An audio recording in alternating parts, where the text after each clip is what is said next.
At what's trending in the African continent, as reported by George Mapesa. Burkina Faso President Roch Marc Christian Kabore has named Lazina Zabo as the country's new prime minister, according to a decree. Zabo, a 58-year-old geophysicist and the former head of a top nuclear watchdog, is to take office in the face of growing popular dissatisfaction over deteriorating security crisis that has gripped Burkina Faso for years. Zabo will now take over from Christophe Dabire, who was fired on Wednesday by President Kabore.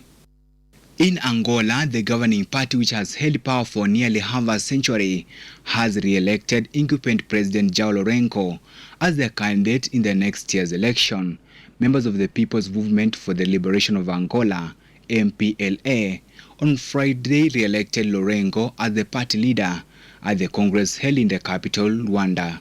It came just days after the main opposition party, UNITA, re-elected Adalberto Costa Jr. as its leader, positioning him as the president's main electoral rival.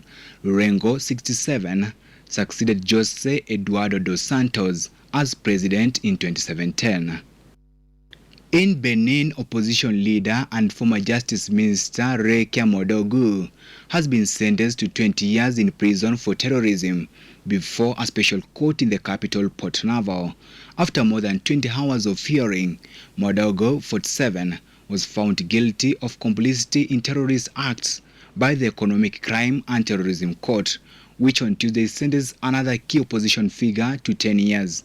Modogu was one of the several Benin opposition leaders banned from running in an election in April in which Talon won a second term with 86% of the vote.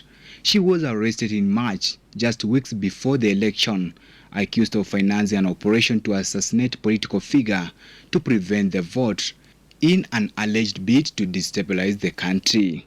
In South Africa, Omicron coronavirus cases have surged by as much as 400% in some parts of the country. Although the country's health ministry said there is mounting evidence the variant causes middle infection, South Africa reported more than 22,000 new infections on Thursday, a record during the fourth wave but still below more than 26,000 daily cases seen during the peak of the Delta variant. South African Health Minister Joe Falha warns that the new variant is driving a spike in numbers.